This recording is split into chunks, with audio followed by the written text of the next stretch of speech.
di kerangka keadilan sosial di negara Indonesia untuk menjaga optimisme kami. Sedangkan keadilan sosial di negara ini sendiri masih kurang, banyak korupsi, demokrasi dipertanyakan, apalagi setelah kemarin disahkan UU Dwi Fungsi TNI yang mana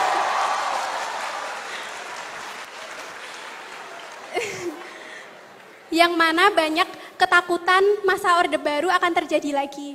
Apa sebaiknya yang harus kami lakukan di tengah ini semua, dan bagaimana keadilan sosial bisa ditegakkan di tengah-tengah budaya korupsi dan ancaman hilangnya demokrasi. Indonesia sekarang ini sudah menempuh perjalanan panjang dalam menjaga kemuliaan demokrasi, maka revisi Undang-Undang TNI ini sebaiknya dipandang bukan sekedar. Ya. Satu Mbak yang di situ. Kemudian yang kedua Mbak yang ini, kemudian pakai peci belakang baju putih, yang ketiga Anda, yang keempat. Silahkan Mbak.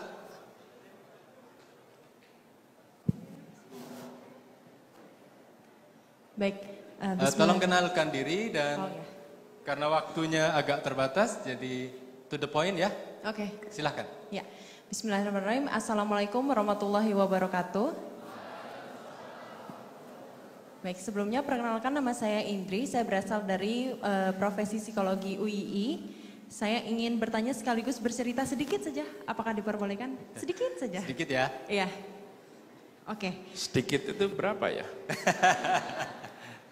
Ini berdasarkan pengalaman saya pribadi. Saya merupakan orang yang berasal dari Jayapura, Papua.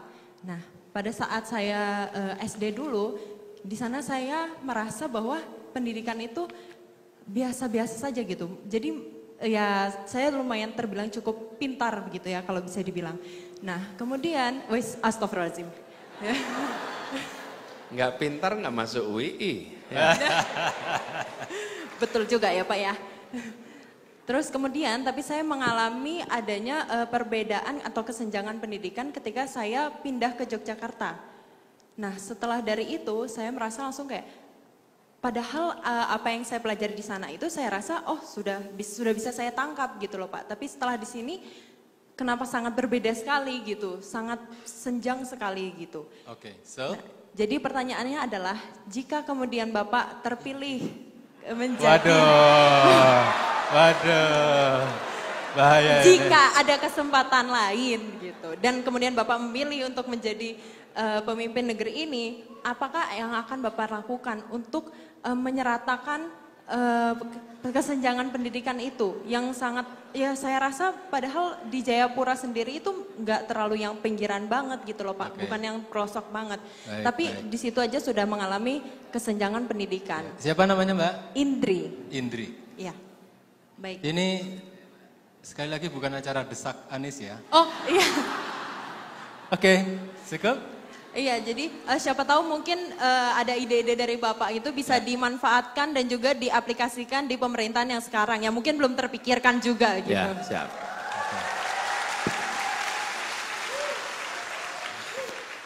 Sebelum ke sini saya minta yang di belakang yang pakai baju putih tadi, pakai peci, silahkan. Ya.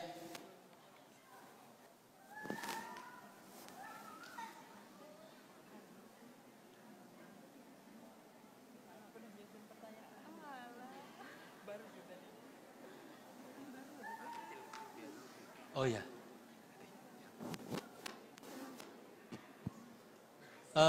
Sudah, Mas? Bisa? Mendekat saja, Mas, mendekat.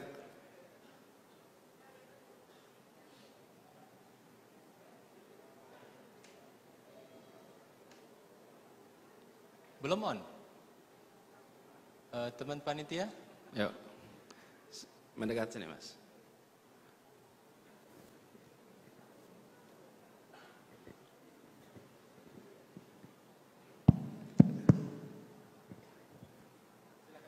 Akses mikrofon tidak merata. Nih, keadilan sosialnya perlu diperjuangkan kayaknya ya. Silakan Mas. Cek. Baik, bismillahirrahmanirrahim. Assalamualaikum warahmatullahi wabarakatuh. Izin perkenalkan diri Pak, nama saya Rizky Nur Hakim, saya berasal dari Kota Batam. Saya merupakan mahasiswa Universitas Islam Indonesia, Fakultas Teknik Industri, jurusan Teknik Industri. Izin bertanya Pak, untuk diskusi kita hari ini mengambil tema pendidikan dalam kerangka keadilan sosial. Sebelumnya, Bapak Anies ada mengatakan tentang IPK itu perlu untuk didapatkan dengan sebaik mungkin supaya kita bisa dipanggil wawancara kerja, atau kita bisa memenuhi persyaratan untuk pendaftaran beasiswa. Bagaimana pendapat Bapak tentang pendapat seseorang yang mana dia mengatakan nilai atau IPK itu tidak perlu atau tidak menjamin seseorang itu menjadi sukses. Sedangkan saya saja yang IPK 2,7 atau di bawah saya menjadi seseorang bahkan menjadi menteri. Sekian, terima kasih. Bahaya ini. Nampaknya selepet sarung ini nggak bisa berhenti nih ya. Jadi setelah tadi rasanya desak Anies, yang sekarang kemudian jadi desak selepet sarung ini kayaknya. Silahkan Mbak, sebutkan nama ya.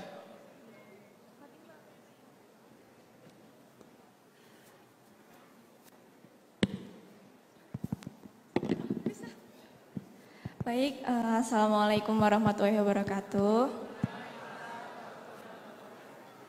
Perkenalkan, saya Alvina dari mahasiswa Magister Teknik Lingkungan UII. Yang ingin saya, sebenarnya ini intro dulu ya Pak ya. Banyak mungkin ya di sekitar kita orang-orang yang tondif dan dia acuh terhadap apa yang terjadi sebenarnya di Indonesia saat ini gitu.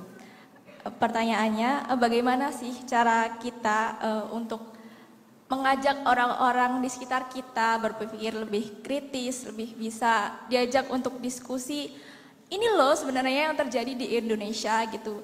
Karena kita juga saat ini kan hidup di Indonesia, bagaimanapun juga itu akan berpengaruh juga terhadap diri kita gitu, untuk masa depan kita, untuk anak-anak dan cucu-cucu kita di masa depan seperti itu.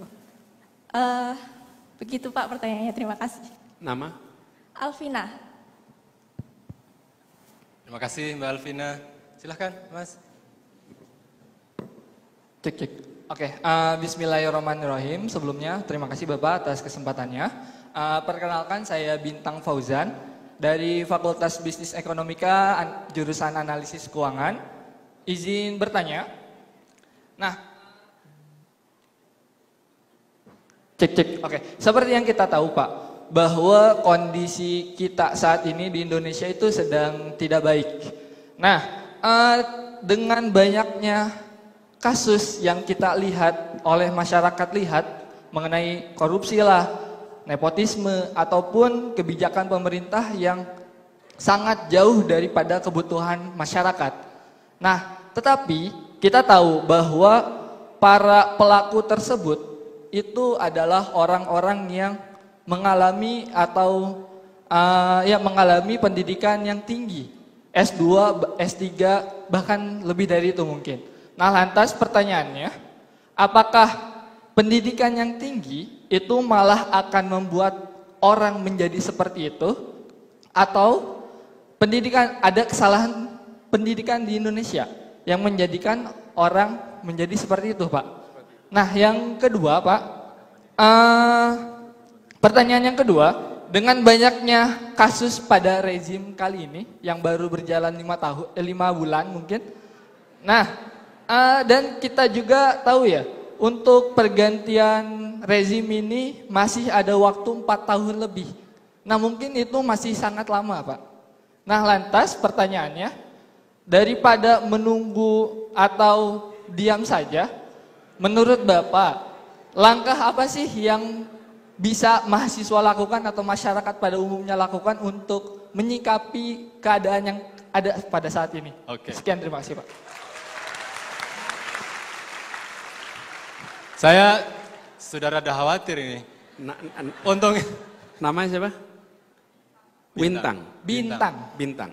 Untung pertanyaannya itu beloknya asik gitu ya. Kalau beloknya ke yang lain ini ada Bahaya juga itu. Tapi Mas Anies, karena Mas Anies dulu kan sempat jadi menteri ya, Menteri Pendidikan toh. Saya minta afirmasi satu untuk teman SMA yang putri ya. Nah, boleh. Siswa SMA putri, ya. SMA mana nanti disebut ya. Oke.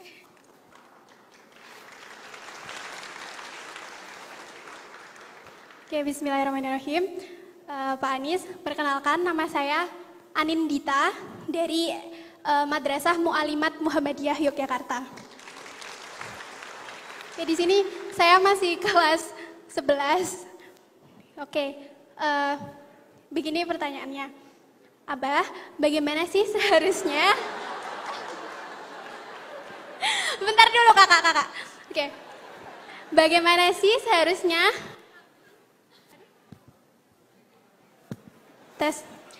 Bagaimana sih seharusnya kami, seorang pelajar, menggambarkan atau menginterpretasikan pendidikan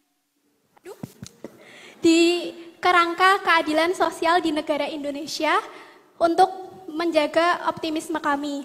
Sedangkan keadilan sosial di negara ini sendiri masih kurang. Banyak korupsi, demokrasi dipertanyakan. Apalagi setelah kemarin disahkan UU Dwi Fungsi TNI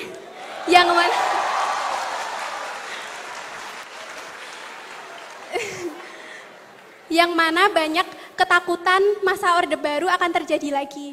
Apa sebaiknya yang harus kami lakukan di tengah ini semua, dan bagaimana keadilan sosial bisa ditegakkan di tengah-tengah budaya korupsi dan ancaman hilangnya demokrasi. Terima kasih.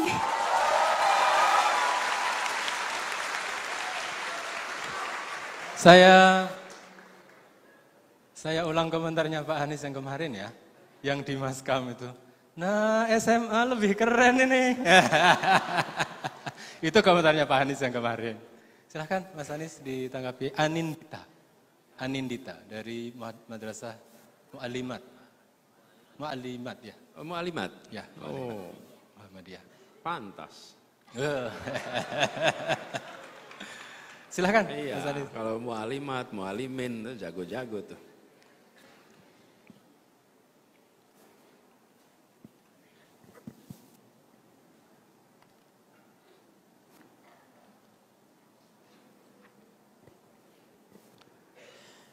Indri, rasanya Indri sudah menguasai ilmu begitu banyak ketika masih di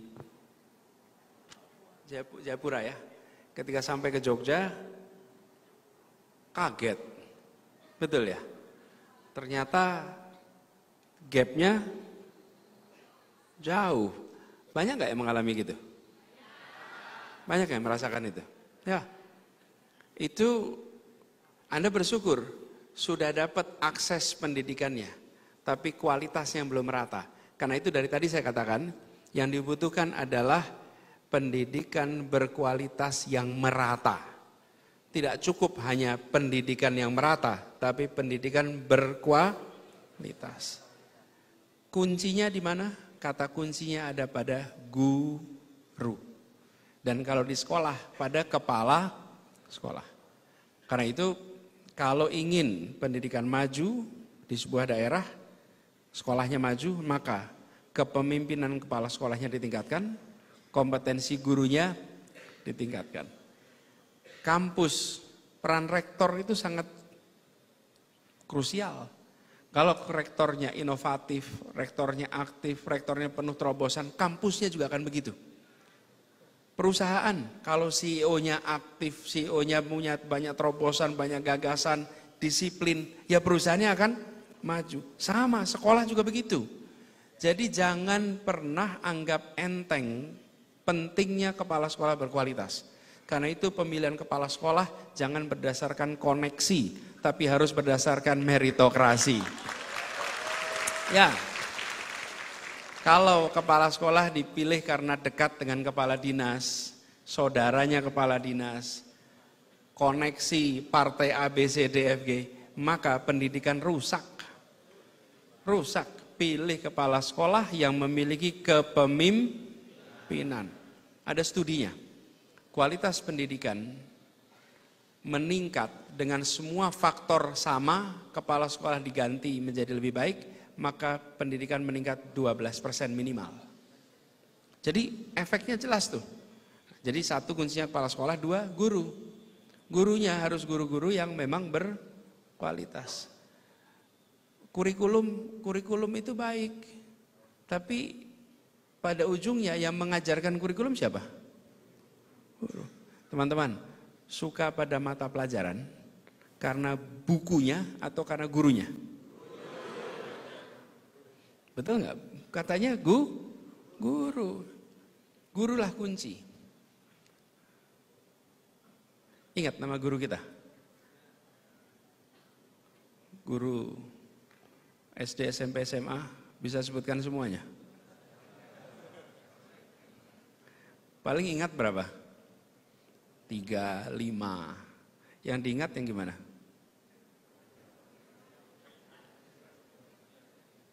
Yang menyenangkan atau menyebalkan. Betul kan? Nah, saya selalu pesan sama guru-guru, jadilah guru-guru yang menyenangkan, menginspirasi, karena itu akan diingat oleh muridnya seumur hidup. Nah, jadi kata kuncinya kualitas harus setara. Saya melihat peningkatan kualitas guru ini mendasar sekali, gitu ya, Indri. Yang kedua, Rizky. IP enggak penting. IP rendah bisa jadi apa tadi?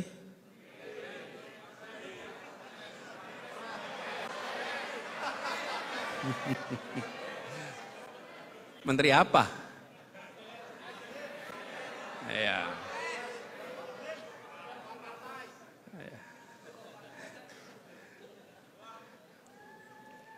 Ini jawabnya nyenggol sana sini nanti ini ya. Jadi gini teman-teman. Iya, memang ada yang perjalanan hidupnya itu tidak melalui fase kampus. Tapi bagi teman-teman yang sudah di kampus, sudah terlanjur di kampus, maka manfaatkan di kampus ini untuk punya prestasi. Jadi salah satu alat ukurnya adalah IP. Nah, buat orang yang tidak punya koneksi, bukan anak atau keponakan seseorang,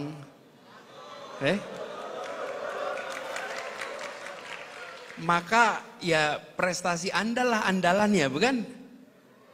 Kalau punya paman, punya ayah, tanpa prestasi, ayah bisa nggak apa-apa. Betul tidak, teman-teman? Tapi kalau Anda tidak punya relasi, nah kita ingin Indonesia masa depan tuh Indonesia berdasarkan meritokrasi, bukan Indonesia berdasarkan relasi. Betul? Ini setuju nggak setuju? Loh, ya kan? Kita kan ingin Indonesia ke depan itu Indonesia posisi berdasarkan prestasi, bukan posisi berdasarkan koneksi. Setuju? Nah, karena itulah maka di tiap jenjang ada ukuran-ukuran prestasi. Apakah IP tinggi penentu kesuksesan di masa depan? Belum tentu. Belum. Tadi saya katakan minimalnya supaya kalau Anda mau meneruskan S2, maka Anda bisa dapat beasiswa. Tapi yang penting ketika Anda kuliah, dapatlah pengalaman sebanyak-banyaknya. Jangan hanya menjalani kuliah, tapi mengalami kuliah. Apa bedanya? Menjalani kuliah ya sekedar menjalani, semua di ruangan ini menjalani kuliah. Tapi pengalaman kuliahnya beda-beda. Ada yang sama-sama 4 tahun, tapi yang satu nilai pengalamannya 6 tahun. Karena dia aktif mengerjakan A, B, C, D, F, G selama 4 tahun. Ada yang kuliah 4 tahun mengerjakannya rutinitas saja. Itu tidak beda dengan kuliah 2 tahun. Jadi pengalamannya bisa beda-beda. Walaupun sama-sama menjalani 4 tahun. Ada yang punya pengalaman seperti kuliah 6 tahun, ada yang punya pengalaman seperti kuliah 2 tahun. Karena waktu selama 4 tahun itu dipakai untuk banyak sekali hal. Jadi saya ingin sampaikan teman-teman sekalian, buat Bung Rizky,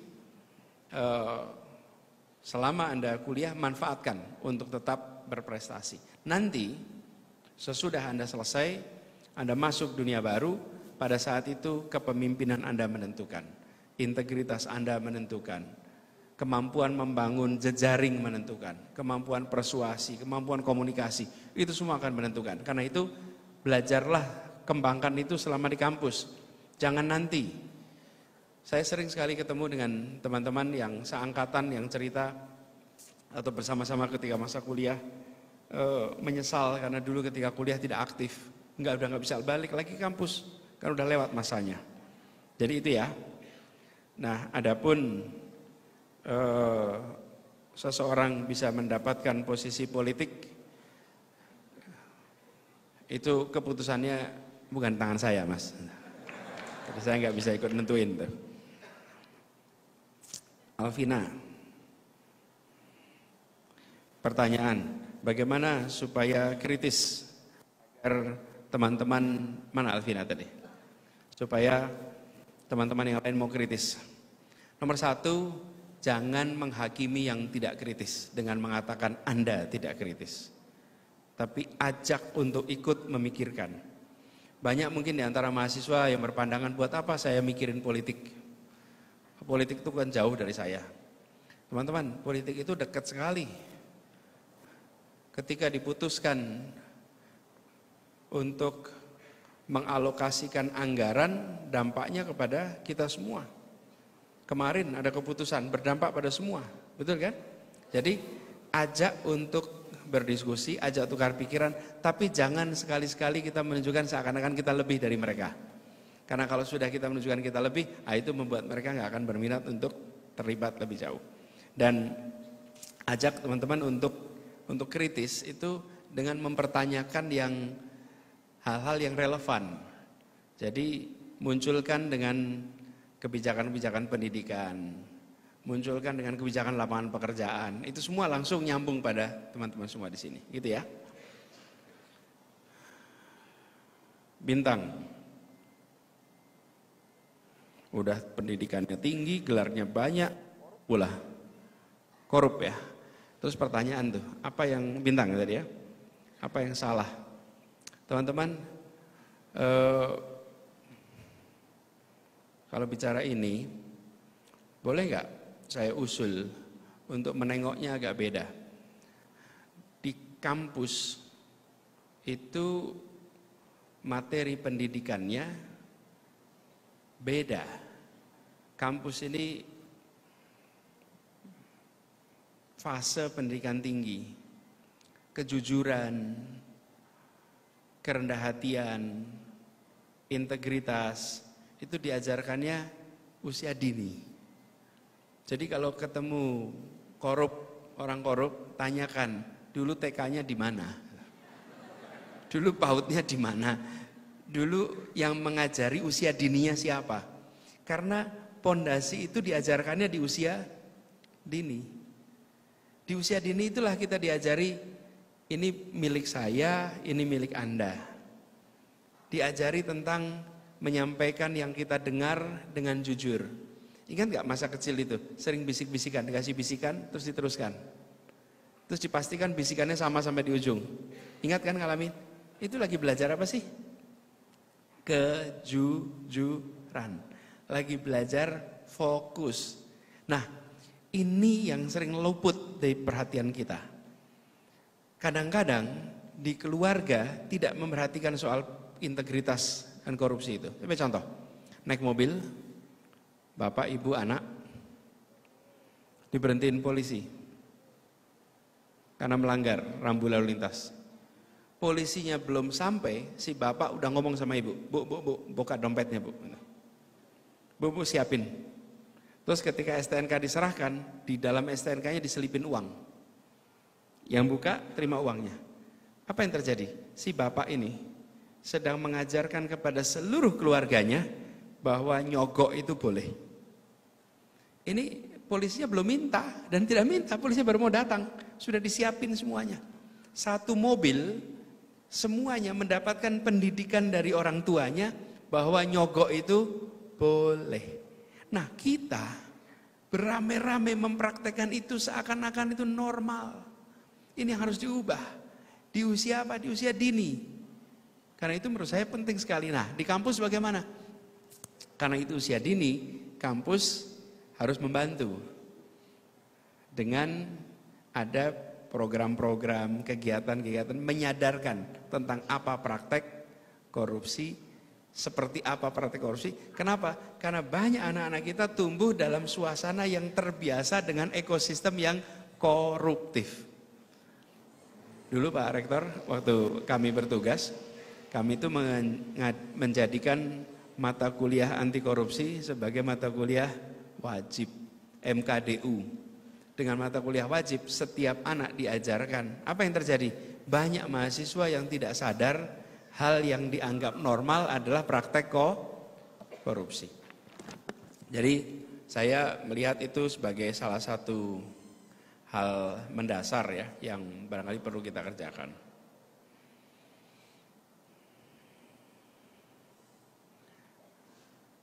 Kemudian pertanyaan kedua dari Bintang. 5 tahun itu lama. Masa sih lama?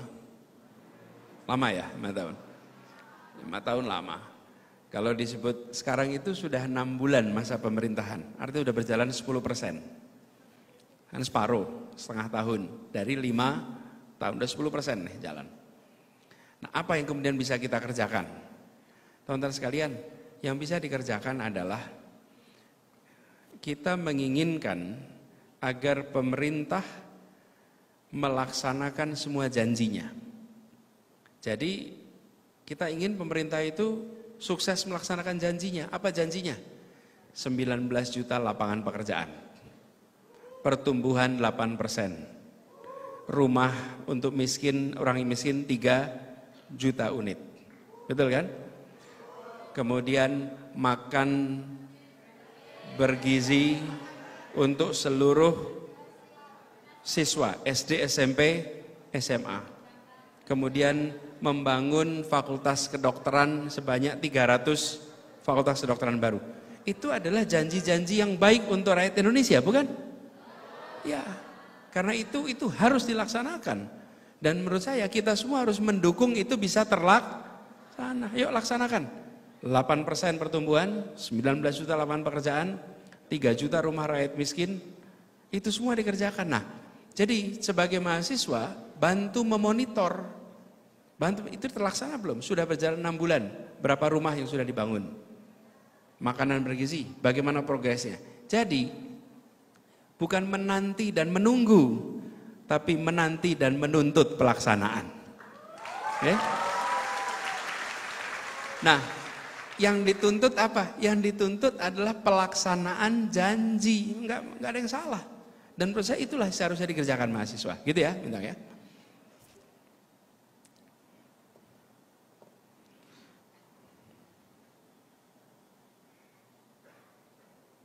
Ini yang kelas 11 tadi nih.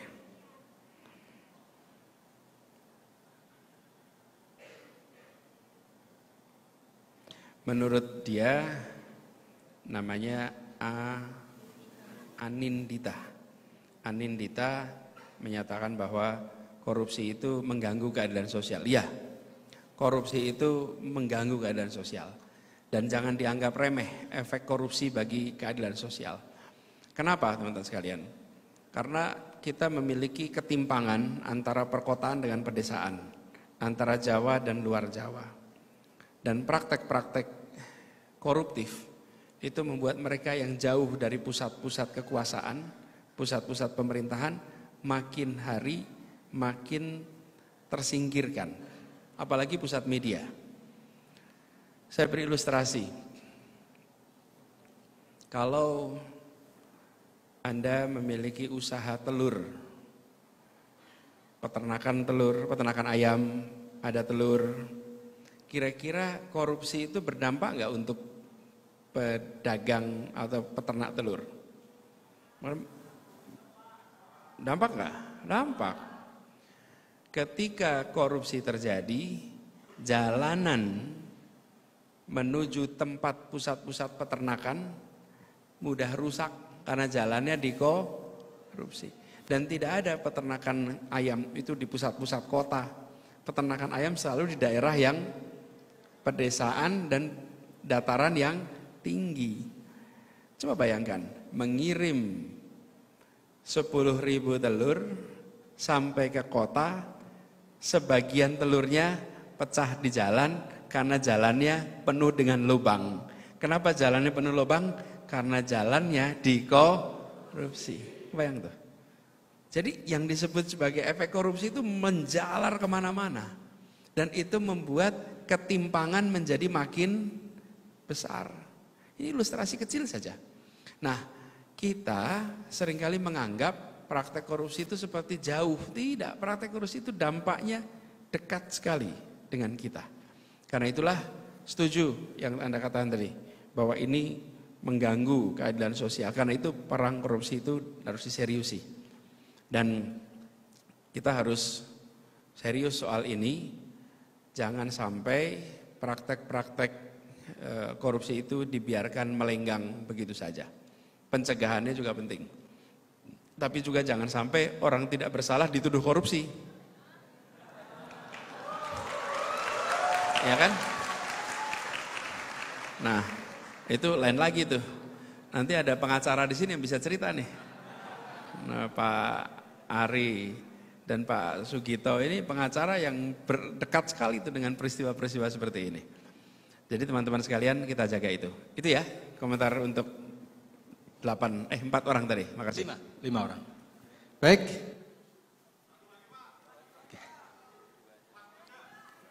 Masih ada 2 kesempatan, 1 masih yang ini, 2. Oh ya, boleh Anda, Bro TK. Ada 2, saya agak pendek ya. Silahkan Mbak.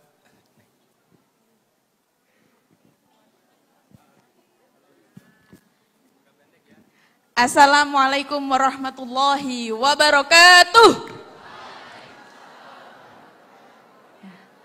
Hidup mahasiswa. Saya mantan mahasiswa, Pak.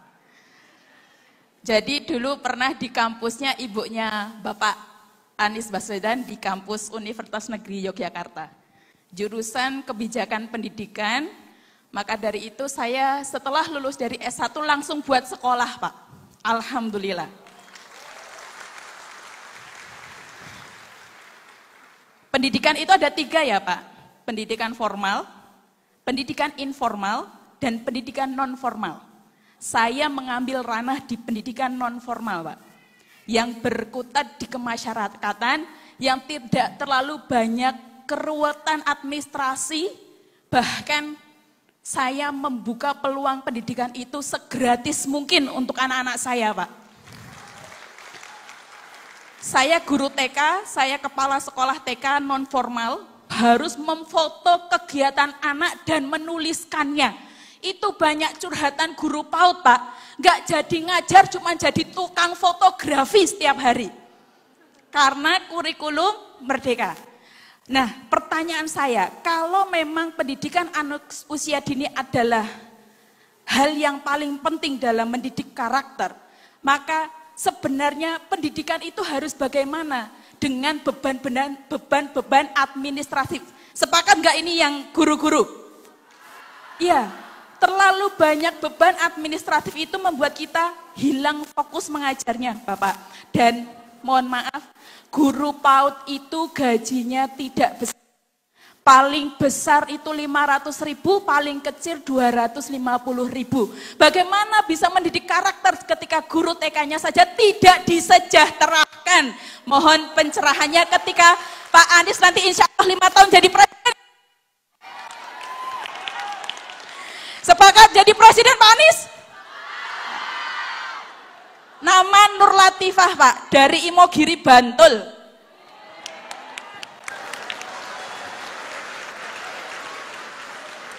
Sebenarnya saya sudah ingatin loh di depan, ini bukan desak Anies, ini diskusi akademik. Tapi Beliau- saya itu terlanjur terbiasa didesak-desak terus. Iya. Nur Latifah.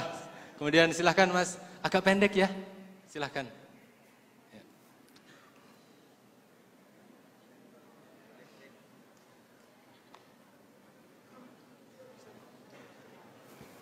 Cek cek. Bismillahirrahmanirrahim. Assalamualaikum warahmatullahi wabarakatuh. Perkenalkan Pak Anies, saya saya Aski dari Fakultas Ilmu Budaya UGM. Aski. Pertanyaan saya Pak Anies, mungkin ini bagaimana pendidikan ini melahirkan aktor yang bisa menyelenggarakan keadilan sosial, atau bahkan lebih dari itu permasalahan tentang administratif dalam pendidikan. Pak Anies sering mengatakan seperti ini. Dekatkan mikrofonnya. Pak Anies sering mengatakan seperti ini. Pendidikan itu orientasinya tidak hanya pekerjaan, orientasinya tidak hanya kerja-kerja di korporasi atau apapun itu, tapi peserta didik juga harus bisa mempunyai misi, tujuan, gagasan untuk berkiprah di masyarakat kelak. Agar apa? Agar nanti mereka tidak menjajakan atau bahasa kasarnya melacurkan keilmuannya itu kepada siapa yang membayar paling tinggi, termasuk untuk menindas bangsanya sendiri. Kemudian pertanyaan saya gini Pak, tapi masalahnya sektor yang seharusnya bisa menerima misi kita, tujuan kita, gagasan kita, ya which is itu pemerintah, itu justru menggerus idealisme kita Pak. Tadi kalau misal Bapak bilang dimandatkan atau dikasih jabatan untuk dikasih wewenang, diberikan wewenang untuk mengurus negeri ini, apakah saya boleh usul? Mungkin enggak yang namanya partai politik itu mereformasi penjaringan kader-kadernya dengan kerja-kerja kolaboratif bersama universitas? Karena menurut saya partai politik merupakan gerbang dari pemimpin negeri ini. Bahkan ya atau setidaknya juga perlu sokongan dari partai politik. Maka menurut saya itu root case-nya itu Pak. Bagaimana menurut Bapak?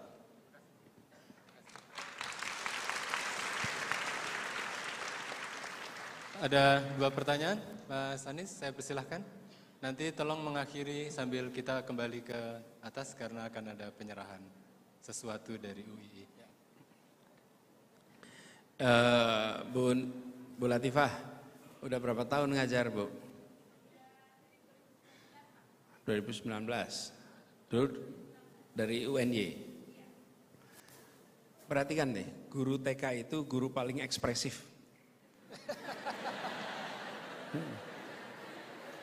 Betul ya, berarti ya? Betul. Coba, kalau ketemu guru TK itu tangannya gerak, matanya gerak, wajahnya gerak. Betul nggak? Makin tinggi pendidikannya, makin tidak ekspresif gurunya.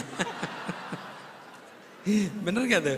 Tapi kalau makin bawah tuh, makin penuh dengan gerakan, penuh. Coba perhatikan, saya selalu lihat, kalau lihat ketemu berbicara dari gaya bicara, ini guru TK ini, pasti guru TK ini. Kalau udah mulai agak serius, ini SMA ini. Apalagi fisika, matematika, itu lebih serius lagi. Tapi teman-teman guru TK itu guru ekspresif dan guru yang paling banyak diingat adalah guru TK. Rata-rata kita semua masih ingat guru TK kita. Dan Bu, dengan segala tantangannya, menurut saya ini yang justru paling besar harus direform. Kita harus mengubah pandangan. Jangan pernah anggap TK itu tidak penting. TK itu paling penting. Paling penting. Ini bukan kata Anies. Bukan. Yang mengatakan ini mendapatkan hadiah Nobel. Nggak main-main loh. Hadiah Nobel namanya James Heckman. Dia seorang ekonom dari Universitas Chicago. Dan dia berhasil membuktikan bahwa investasi pendidikan yang menghasilkan return tertinggi adalah investasi pendidikan usia dini.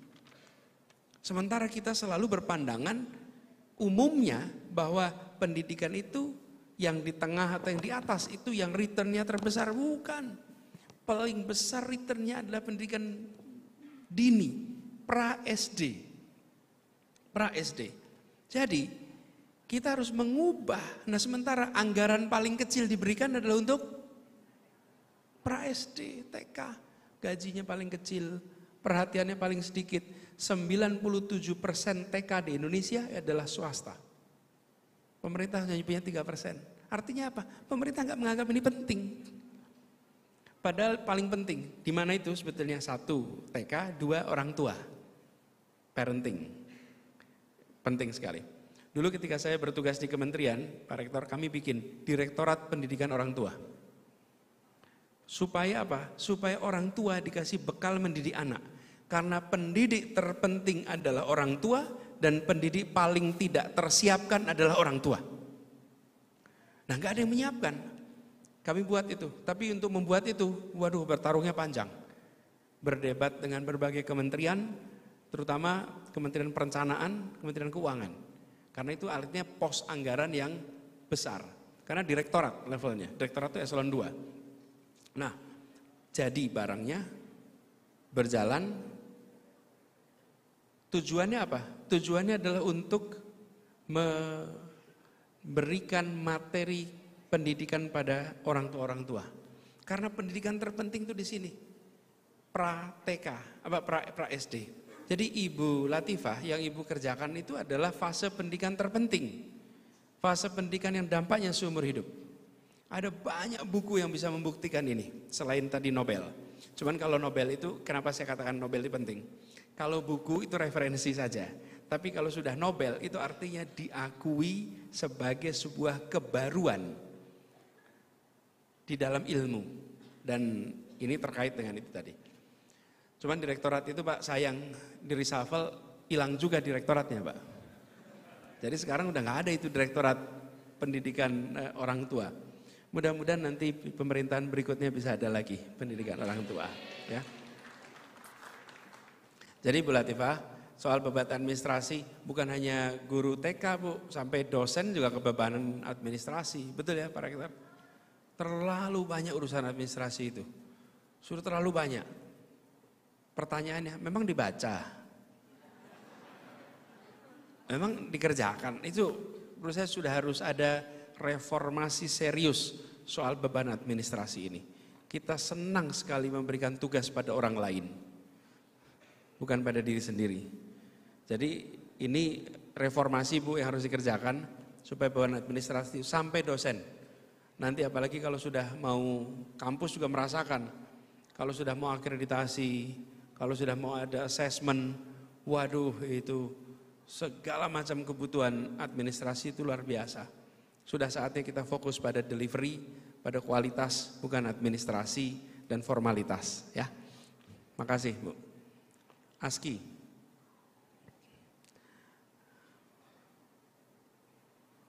Seringkali lawan kita itu bukan teman-teman yang lain, tapi kroni. Ya. Udah pernah Mas? Ya, tapi jangan berhenti dan jangan mengalah. Kita semua harus sadar bahwa ini kondisi kita hari ini. Kita prihatin dengan kondisi ini. Karena itu kalau boleh saya usul ke depan, yang harus jadi fokus bagi bangsa kita adalah meritokrasi. Di kampus meritokrasi, di kelas meritokrasi. Saya beri contoh, pernah satu ketika Kementerian Luar Negeri itu punya sekolah diplomat. Lupa saya namanya, sekolah diplomat itu di Kementerian Luar Negeri. Itu terjadi berkali-kali anak pejabat tinggi dari Kemlu daftar tidak lolos. Nggak lolos masuk ke situ. Padahal bisa 2 bahasa bahkan lebih.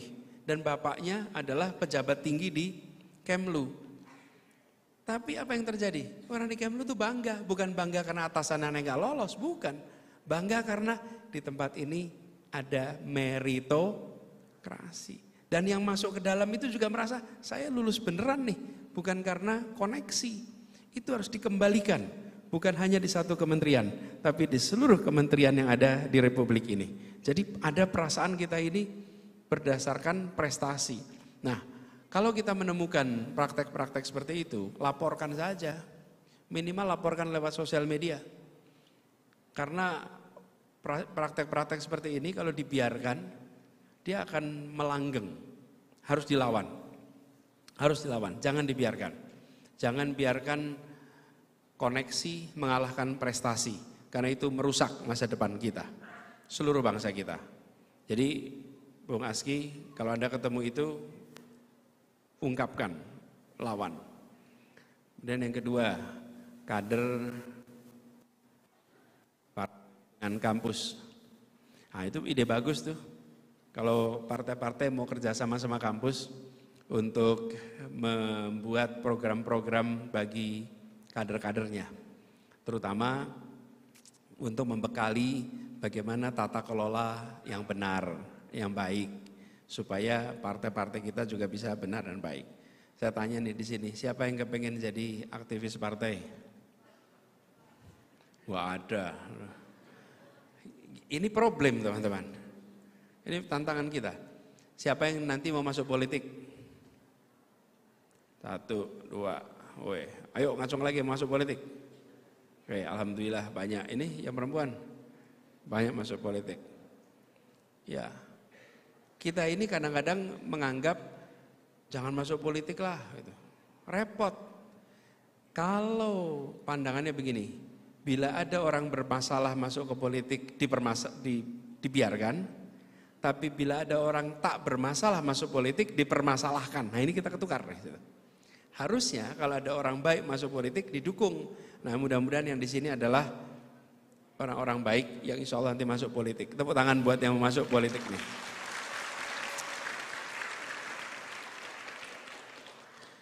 Oke teman-teman sekalian, tadi ada juga saya diingatkan ini ada teks soal pertanyaan yang kelewatan dari Anindita tadi itu tanya juga soal undang-undang yang baru keluar kemarin ya. Oh ya. UI udah menunjukkan sikap kan?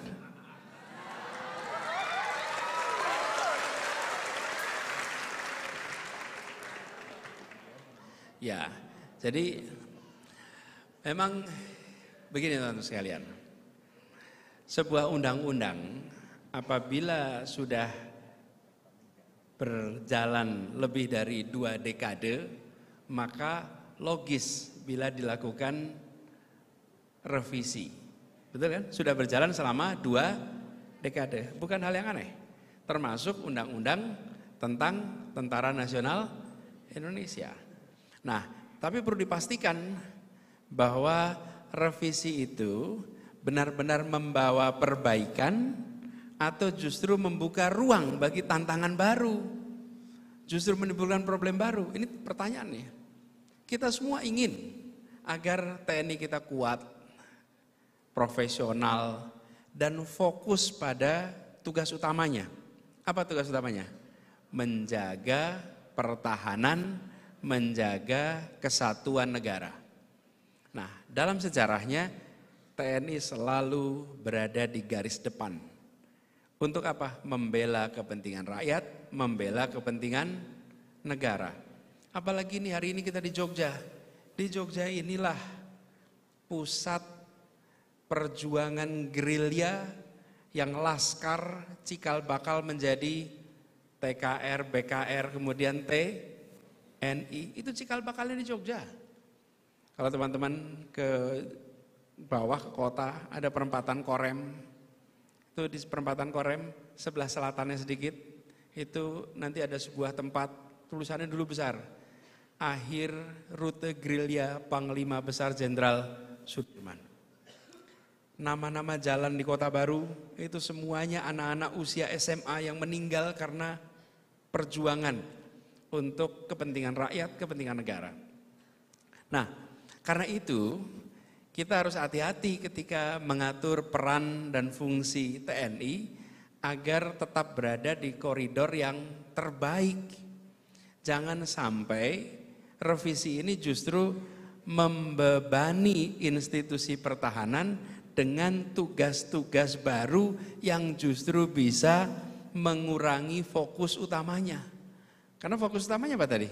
Pertahanan. Nah, jadi ada satu hal yang barangkali perlu jadi perhatian. Apa? Proses prosedur. Bagaimana proses revisi ini berlangsung begitu cepat. Tanpa cukup ruang bagi masyarakat untuk berdiskusi, untuk memahami, untuk mengkaji. Bahkan sampai dengan sekarang, setahu saya nih sampai hari ini, itu kita masih belum bisa mengakses draft finalnya secara resmi. Dan sebelumnya tidak banyak forum-forum yang mendiskusikan arah perubahan ini. Teman-teman sekalian, kebijakan yang lahir dari dialog terbuka dan lahir dari dialog mendalam akan memiliki karakter kebijakan yang matang karena dia didialogkan terbuka. Nah, jika urusan sebesar ini diputuskan secara terburu-buru, maka boleh kita khawatir bahwa dampaknya tidak maksimal, bahkan mungkin justru tidak berdampak baik bagi TNI sendiri, apalagi bagi negara. Karena itu, kalau boleh saya berpandangan, jika revisi ini memang bertujuan untuk memperkuat TNI, maka kita perlu memastikan tidak ada celah yang dapat mengalihkan fokus TNI dari tugas utamanya. Sebutkan apa-apa saja rambu-rambu hukumnya. Bagaimana memastikan tidak ada ruang bagi perubahan yang bisa membawa dampak di luar niat awal. Dan apakah revisi ini menyelesaikan problem-problem yang hari ini sering dirasakan? Apa itu? Meritokrasi. Bagaimana promosi bukan berdasarkan koneksi, tapi berdasarkan prestasi. Seseorang diangkat menjadi jenderal, naik menjadi komandan, naik menjadi panglima, bukan karena koneksi, relasi, famili, tapi berdasarkan prestasi. Pertanyaan, itu adalah diakomodasi apa tidak di dalam revisi ini? Sementara itu yang dirasakan. Lalu tentang kesejahteraan bagi prajurit. Jadi teman-teman sekalian, kalau boleh nih saya jawab, TNI itu milik rakyat. Karena itu semua yang dibahas terkait dengan TNI, biarkan dibahas di warung kopi, biarkan dibahas di ruang diskusi, dibahas di ruang seminar, dibahas di ruang-ruang terbuka, bukan dibahas di ruang tertutup yang tidak diketahui oleh rakyat.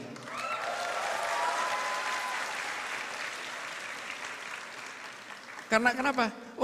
Tidak ada rakyat yang tidak suka pada TNI. Rakyat itu mencintai TNI.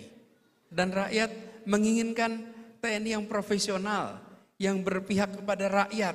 Karena TNI itu milik rakyat. Biarlah dia dibicarakan oleh rakyat. Toh yang membicarakan itu rakyat Indonesia sendiri yang memiliki TNI. TNI itu milik kita semua. Dan rasa kepemilikan itu juga yang membuat kita ingin dibahas secara terbuka. Ini milik kita. TNI adalah bagian dari rakyat dan rakyat tidak pernah membenci TNI. Kalau kita ingat pesan Bung Karno pernah mengatakan angkatan perang harus bisa menjaga netralitasnya dalam politik. Itu dikatakan. Dan Jenderal Sudirman selalu menegaskan pentingnya kepatuhan pada pemerintahan yang sah dan pentingnya menjaga profesionalitas sebagai garda pertahanan negara. Ini tuh prinsip yang dikatakan oleh bapak kita, orang tua yang memberikan pondasi kepemimpinan di TNI. Dan ini prinsip yang sudah diwariskan yang harus kita jaga.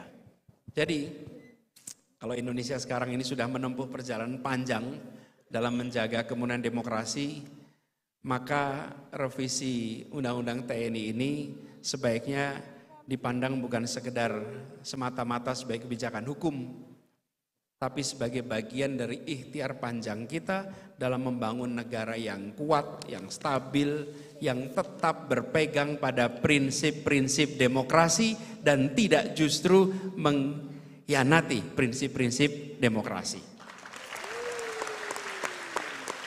Jadi panggilannya adalah mari kita buka ruang diskusi yang lebih luas, lebih seksama, lebih partisipatif agar kebijakan terkait urusan revisi ini membawa kebaikan bagi bangsa, membawa kebaikan bagi negara, membawa kebaikan bagi TNI. Kita punya pengalaman undang-undang yang dibahas secara terbatas, tertutup, hasilnya tidak matang. IKN contohnya. Kemudian omnibus contohnya. Kenapa? Diputuskan dulu baru terjadi perdebatan. Tidak, biarkan ini menjadi milik rakyat yang dibahas di mana-mana.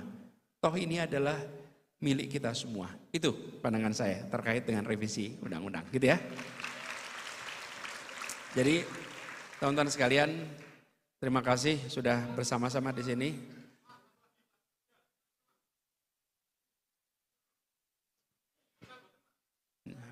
Semangat ya.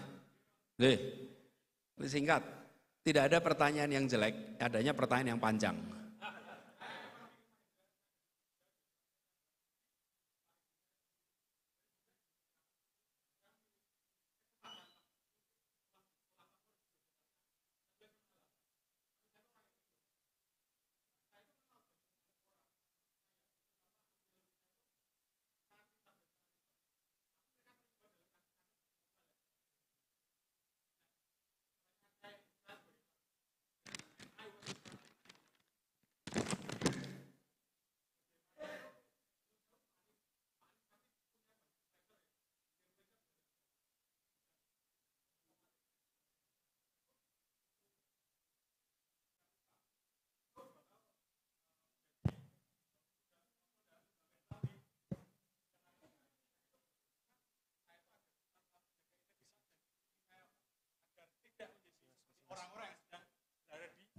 Cek. Pemerintahan seperti ini, kurang lebih seperti itu Pak. Terima kasih banyak. Matur.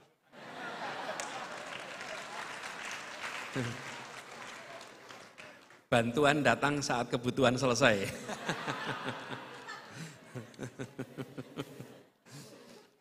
Namanya siapa Mas?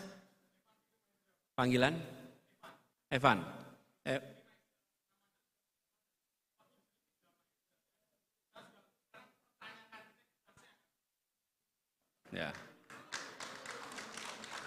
Evan tuh tanya gini, bagaimana saya bisa menjaga integritas ya di tengah lingkungan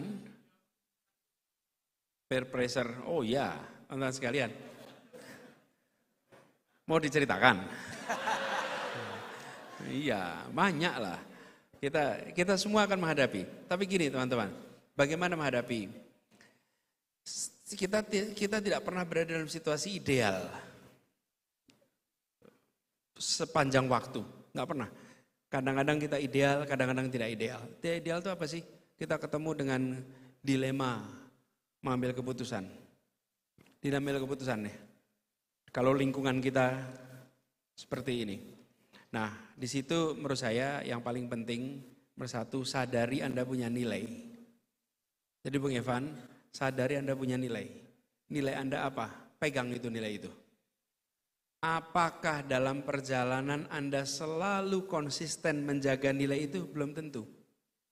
Kadang-kadang Anda dipaksa oleh kondisi untuk kompromi. Tapi kalau orang yang punya nilai itu seperti punya rute jalan. Ketika dia dipaksa untuk menyimpang, dia tahu kapan harus kembali dan bagaimana kembali karena punya nilai.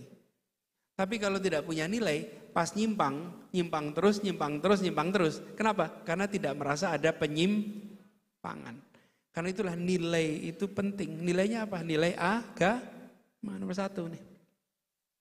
Yang dikatakan benar dan salah itu furkon-furkonnya jelas. Batas-batasnya jelas. Nah, ada situasi di mana mungkin Anda harus kompromi. Kita tidak selalu berada di dalam situasi, saya sering gunakan kuadran. Mungkin Anda pernah dengar. Kuadran. 4 kuadran. Vertikal, sumbu vertikal, itu nilai. Sumbu horizontal itu manfaat. Nilai itu apa? Atasnya benar, bawah salah. Ini satu kuadran. Yang horizontal baik dan tidak baik. Ini manfaat. Kita inginnya setiap keputusan kita itu benar dan baik. Dalam kenyataan hidup kita nggak ketemu begitu terus. Kadang-kadang kita harus ambil keputusan yang baik tapi tidak benar. kadang-kadang kita harus ambil keputusan yang benar tapi tidak baik. Ketemu tuh kenyataan begitu. Yang jangan sampai adalah keputusan yang tidak benar dan tidak baik. Nah itu. Jadi saya sering analogikan yang sederhana sekali. Teman-teman apal jalanan di Jogja ya? Apal jalanan di Jogja?